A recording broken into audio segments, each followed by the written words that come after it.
Hello and welcome to Whispers from the Soul, another week. And this week, we're in the program of Life After Life, dedicated to the NDEs of the world. We're here to give you more information and more life stories about what's on the other side and how it affects people that have been there and come back. So today we're going to go to all the way to Los Angeles, and we're going to talk to Karen. Hello, Karen. Hello, Peter. Hi, everyone. Nice to see you. You're looking radiant today, My, showing lots of light coming from you. thank you. Okay, right. To dive into business, as we call it, give us a little bit of backstory as to what happened to you, and then later we'll talk about how it's changed you since that happened. So before the NDE, what exactly were you doing, or what happened? I had what I've now understood to be my first NDE when I was 3 or 4. All right. But before that, I remember, well, it could have been before or after. It's hard to know because I was that age. So somewhere in there, I had, my mom was Greek. My mom was Greek, and she would teach me different Greek words. And one of the things she taught me when I was very young was the 3 types of love in Greece. There's agape, which is spiritual love, like Yeah. love of everybody. There's eros, which is sexual love, and then there's philia, which is brotherly I love. really love you. And so, and we have a state we have a Philadelphia is the city of brotherly love. So, so I remember thinking about love, and that was something I was obsessed with most of my childhood. When I was 3, or 3 or 4, riding on my big wheel in a race around the block. Not race, but seemed like a race to me. All Yeah. my neighbor kids, were all on bikes or bikes with trainer wheels, but they were all faster than the big wheel. And so I saw there was a root of a tree going under the sidewalk a little ahead, and I remember going, oh my God, that's a huge hill, because I'm low to the ground there. And so the big wheel went up and it caught the lip of the other part of the cement, and I went flying headfirst into the sycamore tree. And I remember the flight, which I remember thinking, wow, I love flying, this is cool. But I didn't remember anything else until several years ago. At the time, what I remembered when it all came back was that I was floating above my body. And somehow I was on my parents' couch, and you could just see this, little body. I had blonde hair. And my Dr. Bouch was my pediatrician. My mom and my dad were both there. My brother wasn't alive yet. So it was just the 3 of us in the family plus Dr. Bouch. And Dr. Bouch said something which now they know doesn't work, just like taking tonsils out is not good. Yeah. He said, you've got to wake her up every hour or she could die.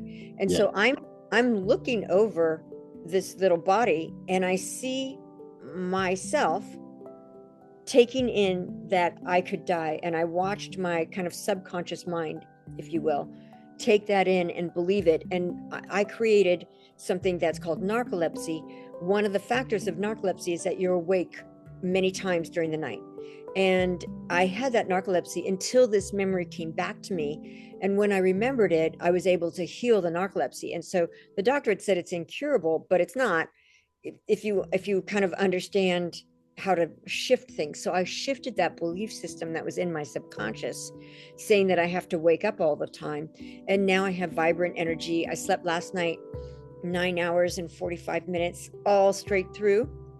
Nice, right? That's wonderful. Wonderful. Yeah. And so it really is, it really was interesting, like how the subconscious, that's kind of part of what let me understand the mind-body connection. Yeah. When I was a kid, though, my mom, every time I didn't want to go to school, she would sit and be so friendly. Do you think did somebody hurt your feelings, or are you worried about something at school? And I'd say, yeah, hurt my feelings. And then she'd say, okay. She goes, how are you feeling now? And I always felt better. And then she'd make me go to school. And so, so she really started me on, trying to understand love. She started me on understanding the mind-body situation, because I really got it. Even as a kid, I understood it naturally. And then as a kid, probably after that thing, I'm not sure, after the concussion, I was out for like 21 hours in the once I hit that sycamore tree. But there was a time, probably around there, before or after, where I'd run. The hallway went from my bedroom way over here into my mom and dad's bedroom, and I'd run as fast as I could to try to see who I was in the mirror, because I always knew I was not this body. I knew I was something bigger. And I knew that, I think, from the very beginning, before I had that experience with the big wheel. I feel like I knew that. I used to run, just see who I really was, try to catch it before the fake me showed up in the mirror. I knew I was equal to my mom and dad. I was little, but I was equal, that there was no hierarchy. I knew that there was, that the world that we saw was an illusion. But the way I figured it out as a kid was, I would think, I'm not who I am. There's somebody hiding. I got to get to the mirror fast enough. Yeah. Or these houses are fake. It's just like a set, you just see the front of the house, but it would always fill in on the sides when I was trying to run really fast to catch it before it filled in. Yeah. So it's quite, you're quite curious the way your little mind thought about those things, because it's similar to the theory of what's his name? Einstein. Was it Einstein? What was the theory? It was Einstein. The one about the light. Yeah, I think it was Einstein. When he was young, he was thinking that if he went faster than the speed of light, would the light on his bike be on or off? Right. Right. Exactly. Like, it's very similar. Mm-hmm. Einstein's helped me a lot. One of the things Einstein said that I really love, because it's true. He talked about spooky action at a distance, which is how, we're so connected, it's a level of entanglement. Yeah. And I have spooky action at a distance all the time. He also said something really smart. He said, the mind that created the problem is not the same mind that creates a solution. I might be paraphrasing it. No, that's right. That's right. That's what he said. Yeah. Yeah. And so that's so true, because in order for me, like I healed my body. I had been going to doctors for 35 years and psychiatrists and psychologists, and all of that didn't help. It made me sicker. No. And I have healed my body of the narcolepsy. My eyesight's better. My hair is thicker. My nails are stronger. My bones are stronger. I used to have chronic pain. Now I have chronic pleasure. I used to have depleted adrenals, but my adrenals are healthy. I used to have a bad thyroid. Now my thyroid's wonderful.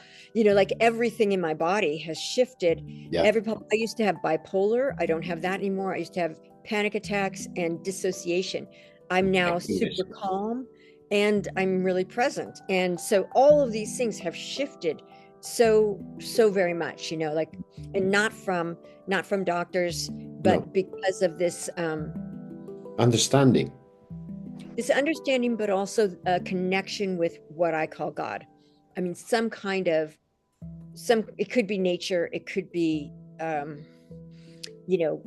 a specific religion, but for me, I see it a lot in nature, but I also see it's a power that takes away my difficulties. It's a power that does for knowing. Me I think I bring it down to the knowing of the oneness, that everything's connected. Yeah, beautiful. And that is what, having the perception of that is the way it is. We are, because I used to explain this at school when I was teaching kids, 9-year-olds. I used to teach religion, but I used to teach religion and in general, because nobody else wanted to teach it, because nobody else I'm not religious either, but nobody wanted to teach, because they didn't like religion. Oh, I don't want to religion. So I used to teach it for all the way through primary. And to explain this concept to them, what I used to do is explain it like a tree. I said, right, the oneness, the universe, is the tree trunk. And the tree trunk has its branches and it has its leaves and all branching out Well, each of us or each living thing is a leaf on that tree. Mm, Dependent, but we belong to one big whole thing. mm. And that was Yeah. the way that I tried to explain to get them to understand it. That sounds super brilliant of you and super wise. Another thing that I would say that I've said to people is, you have the whole ocean, Mm, but every drop in the that's ocean right. is consciousness, but we're all the same, and you cannot discern Mm, which drops are flowing into that wave or into mm, that swell, right? It's all just, but we're all a right. single drop, but we're all connected. That's right. Similar, yeah, same thing. But I love yours. Yours is even more simple, and most kids, not all kids have seen the ocean, but most kids have seen a tree. Yeah. Well, yeah. Well, these kids probably have. They've seen the Atlantic Ocean because we're right next to the Atlantic Ocean. They've probably seen it. But anyway, that was what came to mind at the time of the tree concept because they Right, understood. I love it. I And we love had it. a tree right outside our window, so it was very easy for them to see it and to understand it, to feel it. Mm. So they understood it better then because they said, right, okay, so I'm independent, but I'm part of something whole. And you say, Mm. yes, that's the idea. Oh, I feel chills. That's brilliant. I just learned something cool about trees. I go out and talk to my trees every morning, and I hold And they them. listen. They listen. And one thing I just learned the other day is that they're now doing they're checking the nervous system of the trees, Yeah. and when a human is like hugging a tree, holding a tree, talking to a tree, the tree's circadian rhythm gets more in alignment. And I'm like, oh my God, that's so cool. It is true, it's true. And if you Us listen, with our circadian rhythm. Sorry to interrupt. Go ahead. no, it's okay. And if you listen, it will talk to you. It will tell you things. Yes. If you Oh, for listen, sure. it works because I've done it. I've done it with trees in woods that I've been to or forests where there's very, very old. I like the big old wise trees because they're wise. They've been there for hundreds of years and they're very wise. And some of them said, "But what's taking you so long to come here? Like you're expecting me." Yeah, things like that, short little things like Mm. they're beautiful. Yeah. Yeah. And they also share what they need, like Yeah. what if they need more water, if they need Mm. more um, healthier soil, if they need more worms or other soil creatures like Yeah. erythropods, Minerals or whatever. Yeah. yeah, minerals, whatever. So there's so many. If they need more compost, whatever, they communicate and they let you know. All my plants are really good communicators. Yeah, I've got lots too, and I always touch them in the morning when I get up and Yeah, touch them and talk to them and say, just give them a caress. How yeah, you doing?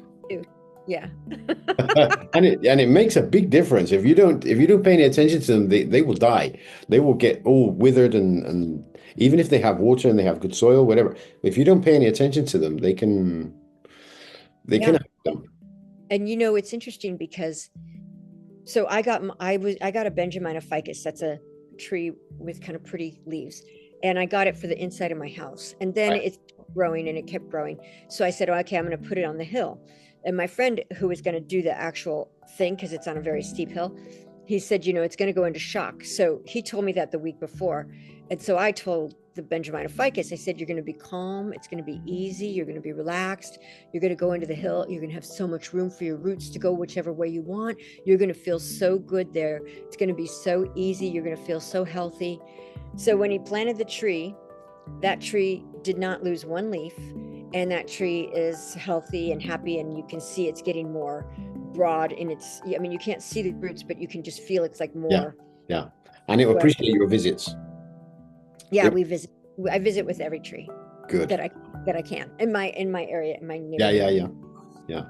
Well, that tree will appreciate those visits when you arrive, and you would tell you that as well. So no, yeah, it's beautiful the way it's true, it's true, and also with the animals, I get this a lot too with in nature where um you cross over with animals, Yes. and depending what energy you give off or what you're thinking or what you're giving off, they will stay and look at you and talk to you, or they will go away.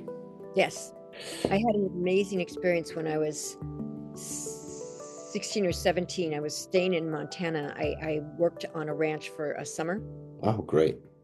And it was one of my professors in college, in high school was he had a ranch. So think he taught history normally, but the ranch was so much better than the history class. Anyway, he had said, he said he took a couple kids every summer, and he asked my parents, and they said sure.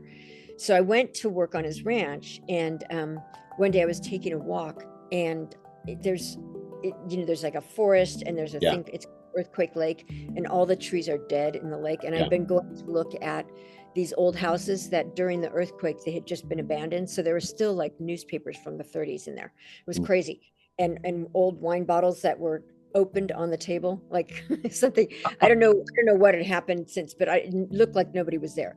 But I just walked back because there's bears, and I just was like So I'm walking back, and I hear a noise. I'm walking on the little trail, I hear the noise, and I look up, and there, like 5 or 10 feet up, there's a moose, a male moose. Oh. And I see the moose, and I feel like the moose is telling me to come up. So I climb up the little hill, and I stand in front of the moose, and his eye, I could only see one of his eyes, and I'm looking up, and his eye was communicating this love. It was so profound. And I put my hand on, I reached up and put my hand on his neck where I could reach, and he just looked at me, and it felt like he was giving me these downloads of That happens. And that connection is absolutely in it's not, you can't explain it, because when you feel it, it's just the empowering love that they give off. Any animal or anything in nature, when you have that connection, when you get to that connection, it's so beautiful, unbelievable. It's unbelievable. And there's so much love and wisdom. Like the wisdom, I just felt like it gave me downloads of wisdom that I didn't understand at the time, but that were part of me. So it's amazing. They're amazing. There's that connection of the oneness. Yes. It's another example of that oneness between us all. And everything, even the earth itself, it gives off its own pulse and its own energy. So it's all part of it. So good. Now we've got that cleared up about what the oneness and these adventures that we've had with trees and animals. What happened later after that? That was the first NDE you had. Yeah. I just had this focus on love. I was invited when I was 7th grade I had sexual abuse when I was like 4th grade. And then I got it again in 7th grade. My friends had invited me to go to this youth group, and they said, "Oh, you should go. It's really going to be fun. The guy is supposed to be really great with kids." Well, he was great for himself with kids, meaning he was a pedophile. So he was a minister, and then everybody he hired was also somebody who was open to being sexual with kids. And so I was going to this youth group, but it was hidden, like nobody realized it was happening to so many kids. It was like 90 kids, mostly boys. It was me and like 90 boys. So that happened. And so I started to get more, angst. It doesn't feel good. And it was like a secret, and I didn't understand it, and it was confusing. And he was also really loving, he was also really loving in the sense that he was fun. He was friendly. He had a great sense of humor. So it was a confusing time, because he seemed so nice, and he was married, and he had kids, but then there was this other thing going on, right? So it was confusing for me. So I started to do, some things to help me feel better, like alcohol and stuff like that. And then I was a gymnast, so I would work out. I would run. This is my normal schedule. Was I'd get up at 5 a.m. My gymnastics friend would knock on my window. I'd get dressed. I'd come outside. We'd run around the park, which was like a 6-mile run. Then we'd run to the gymnasium at school, and we'd do gymnastics from 7 to 9. Then I'd go to class, and then I'd go to gymnastics at my last class was gymnastics. So I'd go to gymnastics at 3.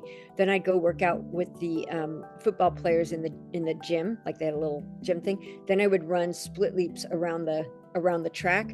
Then I would go home, run home, or ride my bike home. Then I would eat dinner, do my homework, and then I'd go to the college. So I had this like crazy energy. But I think a lot of it was me trying to find something to make me feel better, which gymnastics did make me feel better. And so I was doing that. And then I had the second NDE that I remember was, I was doing spinnaker flying. I had sailed to Hawaii, had an epic experience there. And then I was living in Hawaii and doing modeling there. And somebody had rented a large boat, which was like a 65-foot mast and a Right. 65-foot long boat. And then they had How old are you now at this time? 18. 18. Okay. So I'd sailed to Hawaii when I was 18, and then I was doing some modeling stuff. And so they wanted me to be they took the two ends of the spinnaker, which is the big blossomy sail, Right. the most beautiful big sail on. Yeah. If a sailboat has it on, you know it's a spinnaker. And Yeah. then they took two ends, the two clews, and they hooked it to a swing, like Right. a little swing. And so, and it was gusty. It was probably off and on 20 to 40 knots that day. And so I get into the thing, and immediately, like, they didn't hold on to me to make sure I'm set in. So they just said, hold on tight. So I held on tight, but you know, I didn't have any ballast. I weighed 105 maybe.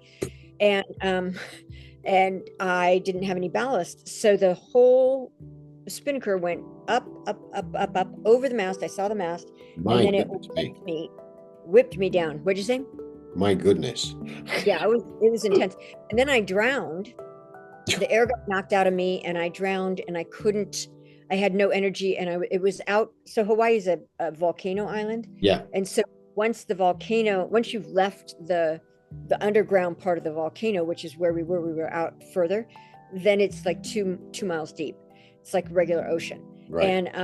And so I was disoriented. I was in pain. I couldn't breathe. I'm drowning. I don't have a sense of which way is which. I don't have a sense of I don't have any energy to get up. Right. And so then I started to relax, and I started to feel this total acceptance, total love, total, like understanding, support. Felt like there were beings there that I recognized, but that I didn't know who they were, but I knew them on some level. Yeah. And it felt welcoming, inviting, and it was so nice. And then I heard a voice, which now I believe is my spirit. I heard a voice that said, do you want to live or die? And I thought of my mom, because I love my mom. And and I thought, you know, I want to live. And immediately I was gone from that loving place, and there was like it felt like there was rockets under my feet. Right. And I was going straight, and next thing I knew, I came out of the ocean. I was not able to breathe because the air had been knocked out of me, so my diaphragm was stuck, so I couldn't get any air. But at least I could see things, and I was around. And there was a guy on the boat who was trying to throw a life vest, but I couldn't. It was, you know, the waves were kind of big, so I couldn't catch it. And I started to go back down under, and again the voice said, do you want to live or die? And I thought of my mom again, and next thing I know, and I don't know how it happened, I was the 30 feet to the life vest without, I don't remember how I got there, but I was there. And then he pulled me in, and then he put me over his shoulder and climbed up, and they had to pump my stomach, and they, you know, make me throw up, and then they gave me mouth to mouth, and I was black and blue all up and down my spine by the next day, and all my nails had broken off. I probably had a concussion. I have a break right here in my clavicle, which I never knew I had, but I felt it one time when I was at a chiropractor's, and she goes, when did you break your clavicle? And I said, I don't know, but it could have been broken there. It might have been some other place because I'm active, but yeah, so I hear from all the things you were telling me. I can tell. But so yeah, I might have broken this. I might have had a concussion as well, because I was conscious, but I just couldn't think straight, you know, for a while. Probably the force that you hit the water with, wasn't it, when it went over the top of the mast? Yeah, it was whipping me. So I don't even know to what speed I was going, but it was fast. It was hard, and the water felt like concrete when I first hit it. It depends on the speed you're going. The water, like, hurts. Yeah, it hurts. Yeah. So that was that one, and I didn't totally like. I never talked about that feeling of the connection, and I didn't really. I wasn't very conscious of it when I got back. I was just more conscious of the pain. Of course. And And so it didn't really come back to me until I got rid of the pain, the physical. I had that pain, and then the pain from being molested. When you get physical trauma, or when you get emotional trauma, it manifests as physical pain. Yeah. And yeah, and so when I started to heal my body, again with that same power that got me out of the ocean, when I started to heal my body, that I'd gone to doctors for 35 years, and all that stuff started to go away, and then I started to be able to remember all this stuff, and I remembered this modeling thing, and I remembered what had happened in the black and blue. Like my partner at the time had taken a picture of my back, just to show two, purple lines going down on either side of my spine. So I don't even know. I've never had a X-ray on my back. I don't know if I ever broke my back there, because it was so probably intense. had something there. Yeah, something. Who knows? So I mean, I don't have any problems with my back, so maybe I didn't, but maybe it just fused or something. I don't know. All I know is that it was traumatic. Anyway, so then I didn't remember it until I started to. I had another. I've had a lot of spiritual awakenings throughout my life, but when it was about 16 or 17 years ago, I had a spiritual awakening that all these things I had, I fired all my doctors. I fired the psychologist. I love them, but I fired them. And then I just started to increase my conscious contact with what I call God. That's just a short name, but that oneness. Yeah. That, you have to call it something. Yeah, the thing that makes the world spin without us flying off. Yes. Yes, that's right. And so I started to really connect with that, and then all these memories came back, and then not just that, but I started to talk. I've always had a little psychicness, and then I started to recognize that my dad, who had been dead, was coming to me and was helping me and loving me and proud of me, which he'd never said when I was growing up. And that my ex-boyfriend, who had killed himself, was was with me. And I remember saying, like, they both started to like, I want to say, coach me. And my I had said to Johnny, the boyfriend, how come you're not in hell or something because you killed yourself? And Johnny said, oh no, when you die, you go into pure love.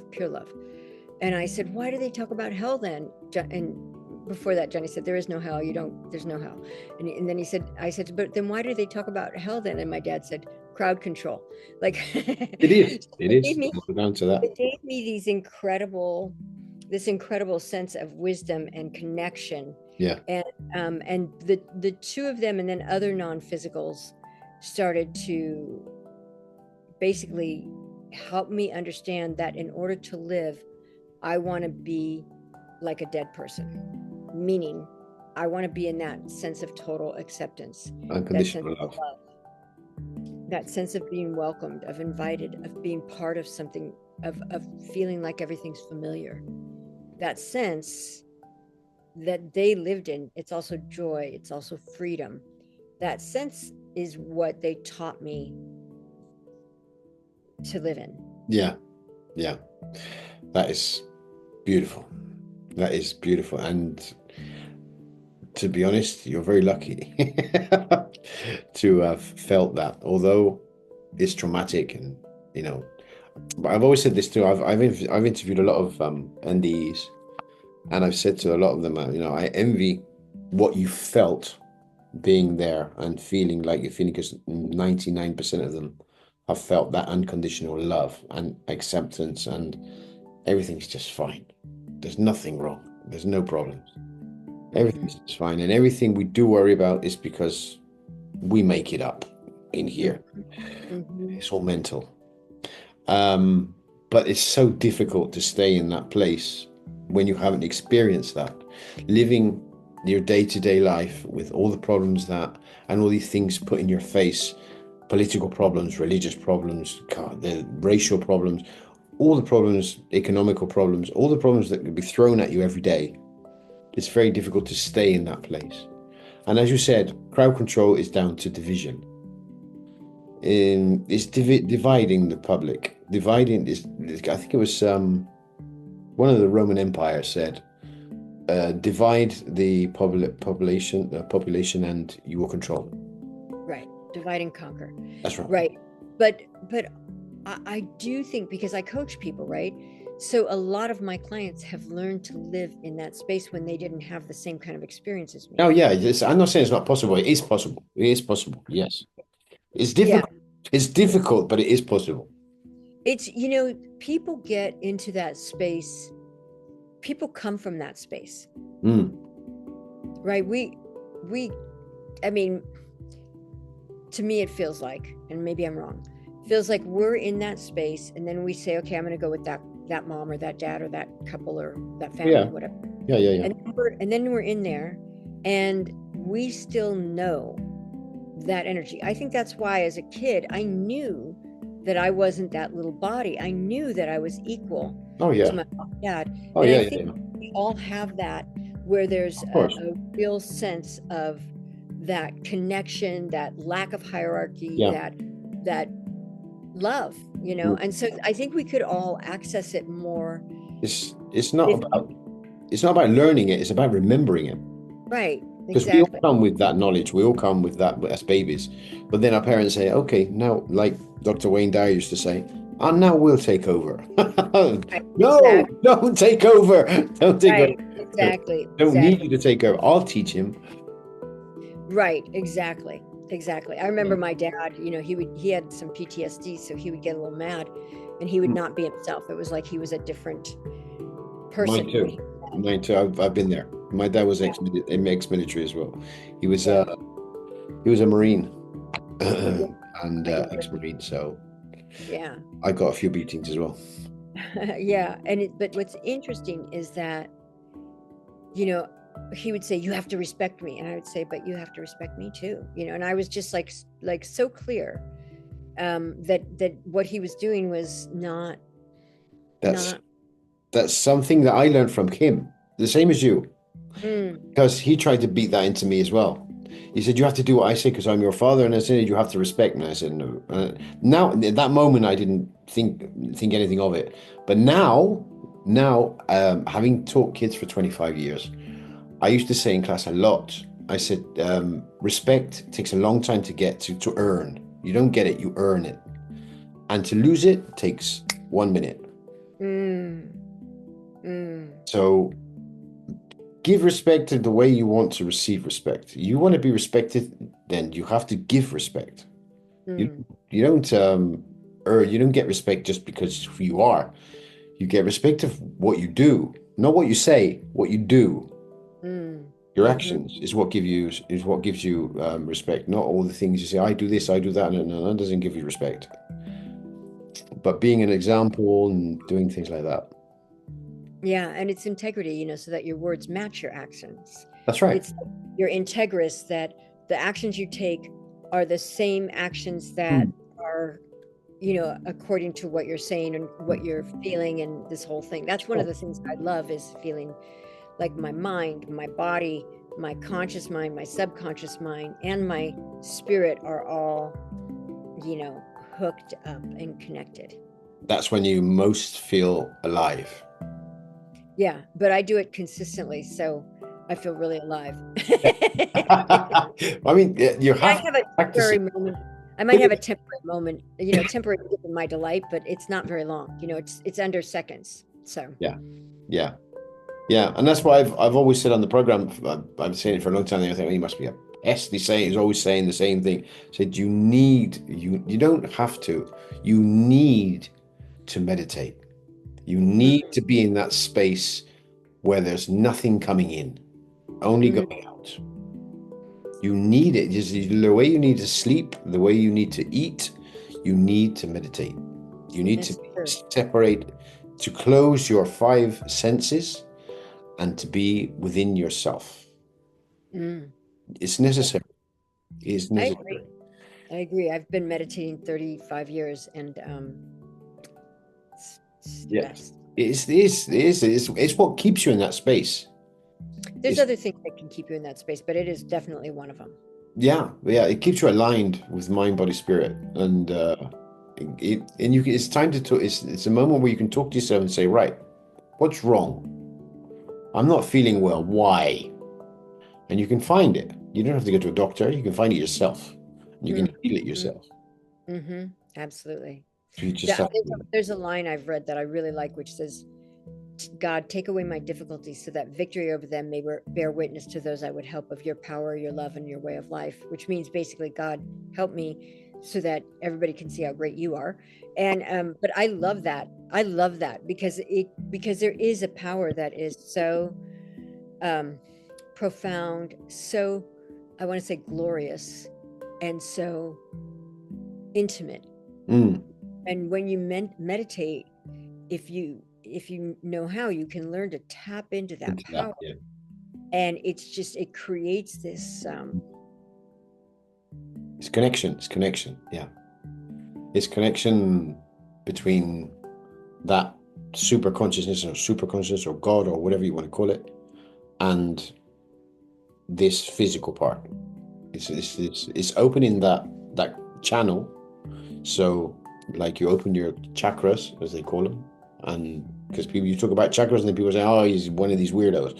So no, it's what it is. It's your chakras open, your corona chakra opens, and that connection opens. But also, because there's a friend of mine who channels a lot. She said once, I like the way she explained it. She said that channel is like a water pipe.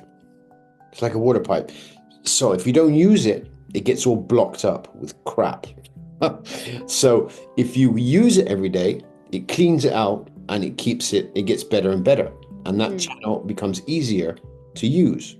mm-hmm. It's like a water pipe. Yes, that's a great analogy. And the thing also for people who don't believe in chakras, basically every chakra is a nerve plexus. Yeah. It's just a group of nerves, that have there's a nerve plexus in all those chakras. Yeah, yeah. And It's just so certain for people connect certain words with certain things and they just disconnect when you talk about God or when you talk about chakras or talk about things like that. They say, oh, new age shit. And then they turn it off. yeah, and it's interesting because chakras come from the Indians, Yeah. Indians, and they knew Yeah. about something from there. Yeah. So Of course. however they figured it out, it's pretty cool. They come from that thinking to us, and of course they look at us and they laugh and they say these idiots, they don't know anything. But just like the Chinese too, the Orientals, they all know this from thousands of years ago. But the only place that's lost it is like the West. Well, I think other places have lost it too, and they don't allow it. I think, didn't we have that whole thing in China where you're not allowed to do certain spiritual practices? No idea. No, Yeah. I know they're very connected. I know that I do know, and their history, Their history is connected, but I don't know if their history is connected. I don't know if it's still consistent. There was a certain era where it was prohibited. Yes, there was a certain era, but now it's not. Because I talk to Chinese kids all the time. Yeah, and now they study that history, so now it's okay. But there was a certain era, yeah, post-war or whatever it was, or and now it's all back to normal again. So now they do study their history and they have a lot of connection, and they know a lot of things about the body too, the more than we do. Oh yeah, for sure. Yeah, I have a friend who comes. He's been coming for the last 4 weeks. 5 weeks. He's Chinese, and he is a kung fu master and a body worker. Wow. And he does some body work, but he mostly gives me exercises to get my foundation, like my feet, my ankles, my knees, my hips, There you go. my shoulders, into really great alignment, so they're working at their best. And since I've been going to him, my shoulders are more flexible, my ankles are more flexible. Oh, I need that. My shoulders are killing me. My shoulders are probably the least flexible thing I have at the moment is my shoulders. It's happened over the last year because before I was fine, but over the last year they've got less and less flexible. Do you I don't eat know why. food that is inflammatory? I try not to. I eat a lot of vegetables, so Do you eat grains, corn, yep, rice? yep. The rice, corn, all grains are inflammatory. No, no, no, no. No, I mean, I eat a lot of vegetables. I eat a lot of greens. Oh, greens. Oh, not grains. Greens. Okay. Yeah. But so rice and corn and No, don't eat that. okay, good. And do you eat meat? Not a lot. Less every year. I eat less and less and less. I would eat more meat, but that's me. Like I used to have all this pain and I cured it because of my emotional connection, my connection with my Yeah, spirit and all yeah. that stuff. But I also like got inspired to let go of sugar. I haven't had sugar in 16 Me years. too. That's Let go of grains and then to yeah, eat more meat. My body, maybe it's just my body. My body loves meat. yeah. No, I like meat too. I do like it. It's not I don't like it. But I noticed that when I eat less, I feel better. It doesn't agree with me, my body. Oh, interesting. Yeah. So I do think people have different, their bodies need different things. So, But but I still eat meat now and again. I still eat chicken. I still eat mince meat, for I don't know. I make a lot of pasta because my mother. processed grains. Yeah, pasta's grain, yeah, but that's the only grain I eat. So you could make pasta if you wanted, just to if you get zucchini or some other vegetable Yeah, and spiralize it, yeah, then you can make the pasta without the grains because the yes, grains are inflammatory. yeah, If I you know. really cut them out, if you don't have pasta or bread or Yeah, uh, rice and stuff like that, if you don't have that, those things are really inflammatory. yeah. Yeah, yeah. I was looking into that. Yeah, because I was getting worried about the inflammatory foods. So I started quite a while ago now, but I've started to eliminating, not all the time, but most of the time, because I used to eat a lot more grains than I do now. I eat it not very often, but I do eat it because I love it. I mean, Because it creates serotonin. yeah, that's right. You can get serotonin naturally without the grains, Yeah. um, but the grains give you a serotonin fix, which is Mm, that sense of well-being. But you can get serotonin. All your neurotransmitters basically come from your gut, mm, and grains cause micro tears in your gut. And so, if you have a healthy gut, if you're doing things that are creating a healthy gut, probiotics, probiotic food, mm, raw milk, all this kind of stuff, it mm. makes your gut so much happier. Yeah, And then and then it makes the serotonin naturally. So yeah. I think I must have a ton of serotonin, even though I don't eat grains. But yeah, and the brain needs healthy fat and protein. Also, yes. Yeah. Yes, that's what I've been getting into the last few years, yeah. Because as I've beginning to get older, I'm beginning to notice it a lot more in my body. So I've been cutting out a lot of grains, as you said. I've been cutting out a lot of meat because it doesn't agree with me as well as it used to. Did Um, you eat with grains? Meat, Like, no, no, I did eat you ever? one or the other. Okay, because some people have a problem with. They say they Mixing, have a problem with meat, but they're eating a burger that has, bread and yeah, meat, or they're eating pizza that has yeah, beans and meat, and sometimes it gets conflated. yeah. You Pizza know, I've cut out completely because I used to love pizza because I used to make it myself, but I've cut it out completely because it just disagrees with me totally. I can't eat it. yeah, I can't yeah. eat it. They Uh, do make cauliflower. You yeah, can I you know. Yeah, yeah. and you yeah, you can do it if you really. I don't like pizza anyway, um, but yeah. So So anyway, yeah, but I've been looking into it a lot lately, and I've been taking oregano oil too in the last Mhm. years, so that's helping also. Oregano oil is an antibiotic, but Yeah, it kills both the good bacteria and the bad bacteria. So you have to be careful not to take too much. no, no, no. Yeah, I take the small doses every day. And I do break, so I don't take it continuously. I take for say 2 months and then stop for a month and then There's other things that you could do that you're using it for the antifungal Yeah. properties, or Yeah. so you could do alpha lipoic acid. That doesn't hurt your microbiome. Garlic, Hmm. probably like garlic because you're Italian. Hmm. Garlic, ginger, um, alpha lipoic acid, CoQ10, raw milk. Yeah. Those things don't they don't kill the good bacteria. Yeah. And so I usually make that with raw milk, actually. They call it the milk of the gods, where they put curcuma, what is also isn't it? Ginger, ginger, garlic, yeah. garlic, and you put it in coconut milk.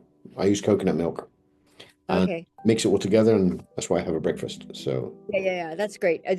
I use raw milk only recently. I started drinking raw milk because I used to drink it. It really helped me heal back like 16, 17 years ago. And the place I went to got raided. So I was no longer, you couldn't get raw milk there. And then they just started offering it again at the grocery store I go to. oh, great. And so I drink like 32 ounces a day of Wow. it. But it has probiotics in it. It has all the B vitamins. It has full protein. It has the essential proteins that you need for to make for the essential ones that you don't make in your body. Yeah. It has essential fatty acids, so it's good for your brain. It has enzymes, so it helps you digest. So I like that. I like coconut milk too, but I like the raw milk the most now because I just feel so good. My skin looks better. My digestion's fantastic. I don't know if I can get it here. Raw milk. Oh, get a goat or a Get cow. Yeah. If the cow was mine, then I would drink it. Otherwise, because if I know it's relaxed and it's eating like good grass and it's or having a lovely life, then I would drink it. Otherwise, yeah. The farm I get mine from is a regenerative farm, and right. Yeah. Lucky thing you. Yeah, I wouldn't do it from a conventional cow. No, because they're stressed like hell, and you're eating all. In America, they're given antibiotics, they're given vaccines, they're given all stuff, and then they're given GMO feed, because they eat a lot of grains because they're in a CAFO, concentrated animal feeding organization or something like that. And so so I don't ever eat that kind of meat. I only eat organic, regenerative, good biodynamic meat. Good stuff. You're lucky you can get hold of it because you can't get hold of it everywhere. So that's one of the plans of living in the countryside and having it yourself. Yeah, you got to find a way to get a cow or cows and goats. Chickens. At least for the raw milk. Chickens. Yep. And I don't know if the cow. Yeah. Love it. Love it. Yeah. After that, what was your last? You had another ND after that, didn't you? No, not that I know of. I've had a lot of accidents where I've had concussions. I don't even know how many concussions I've had. That doesn't surprise me. From the life you've lived, that doesn't surprise me. You're very active. I don't know. I think I've had just the two, unless something else comes. But I don't think I've had more than that. But what I have had is, like, once I started to have the connection with Johnny and my dad, and I started to really feel like they were guiding me, my spirit just became very much more present. They were basically guiding me to connect with my spirit more. Of course, yeah. And then that's how things started to shift. So I just feel so blessed because I feel like God is doing for me what I cannot do for myself. I feel like God is taking away everything that's a problem, everything, like emotional, physical, mental problems. God just takes it away, and I'm just in this place of profound appreciation. So I'm kind of always in this state of being in flow or appreciating life or appreciating people. I hug people all the time. I hug trees. Yeah, it happens to me. Sometimes people don't appreciate it as well. Sometimes they're looking at like, why are you hugging me? I always like, would you like a hug, or would you be opposed to a hug? And then they either say yes, they say no, I wouldn't do it. No, of course. Yeah, but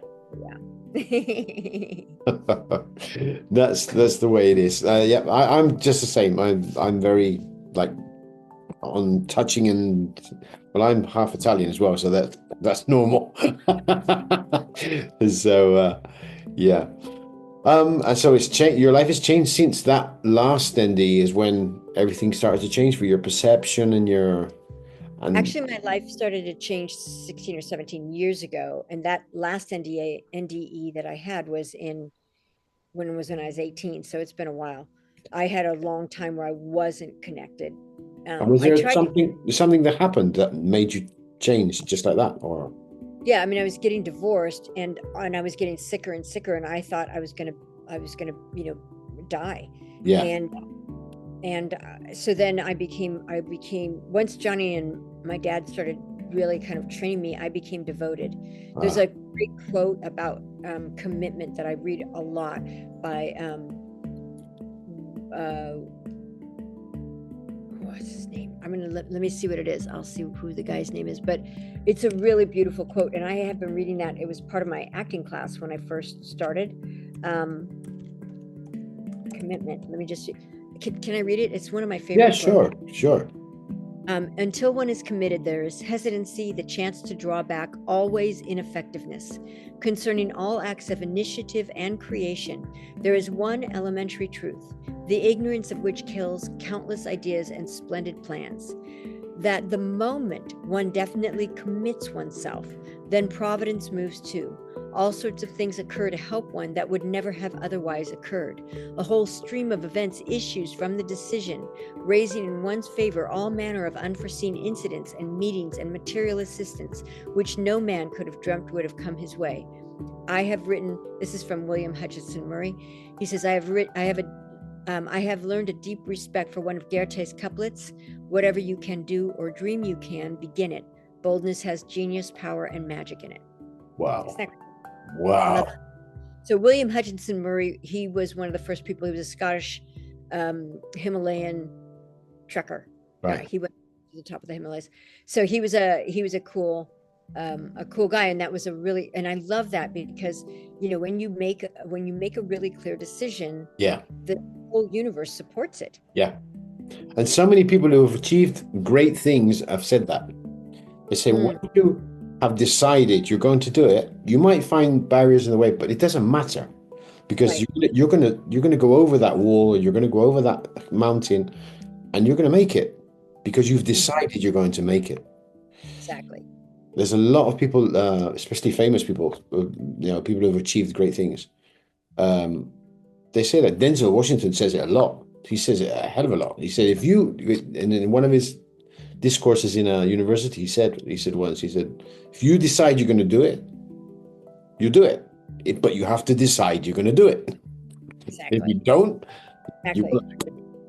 And those decisions, um, like I don't really make decisions. I get a feeling. Maybe Mm, it's because I'm a girl, but I get a feeling, and then the decision becomes clear. yeah, Like it feels like the decisions are made, yeah, but not that I'm making the decision, but that I just like I'm like, oh wow, I'm clear mm, now.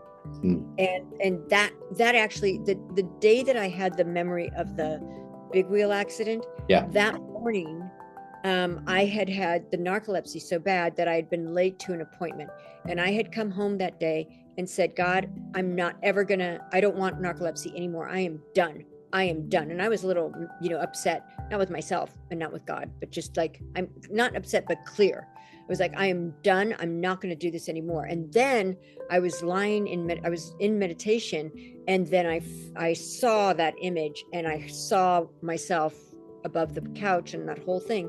And then I realized how to heal it, and it was gone. That night I slept like a really deep sleep, and it was like, it was so clear. And I've had other times, like when I decided to become an actor, I'd been taking acting classes, I'd been studying pre-med. I really loved mind body science. I really loved the feeling of acting. And one day my spirit said, do you want to live a life of being told what to do, mm, medicine, or do you want a life of adventure? And I said, adventure. And then the next day, I realized I was going to be an actor that night. And then the next day I was at a restaurant, and as I'm walking out of the restaurant, a woman comes up to me and says, "Are you an actress?" And I was like, "Yeah." Like, not even 24 hours later, but yeah. And she said, "I'm a manager. Here's my card, and call me." And she became my manager. And like, it was so clear. Yeah. And so I love that feeling of real clarity about, Yeah. boom, this is what I want. And then the universe just responds. And doors will open. Mm-hmm. That's right. Doors will open in the mysterious ways, and they will. And they always do. Yes. Yes, yes. There was the same with me happened with this channel. Channel, I was a school teacher, primary school teacher. And through channeling, through meditation, I'd been told for a couple of years before, you have to be a communicator. You have to communicate with people. You have to talk about this type of thing because I have another, and when I do it in the channel in Spanish has this part, which is about NDEs, but it also has another part, which are about therapists and all types of energy and channelers and mediums and all these types of people. And that's a different program. And so you have to give light to this sort of holistic things. I said, me, but I've never done that before. I've never worked on the radio. I've never worked on television. I have no idea how to present a program. So I didn't take any notice of it. And again and again, it insisted. Came to the end of that year, I was fired. After 13 years working in the company, I was fired just like that. Wow. For nothing. For not doing anything wrong. The guy fired me. So 2 months later, I started the channel. I love it. Yeah. That's an example. It's an example of if you have to do it, you have to do it. Think about it and do it. Do it. Decide. Make the decision. For sure. Well, it's been absolutely a pleasure to talk to you this time. I love your energy. I love the light that involves you and you give off. And I think you're going to help a lot of people in this world, a lot of people, to find themselves and find who they are and why they're here, and accompany them on their journey. It's been absolutely wonderful speaking to you. Yeah, I really enjoy speaking to you, and I love how we have so many similar understandings and finding different ways to express it, but so similar, and yeah, love it. That's right. That's right. Really appreciate it, and thank you to your audience. I really appreciate you, and yeah, I really appreciate it. And I just so you know, I've written 3 books, and if you guys want to link to the books, of course, I'll put them in the description of the video. We'll put the links to the books in there. So if anyone wants to get your books, look in the description. They're all there. And I'll just tell you the link in case you're driving and can't look.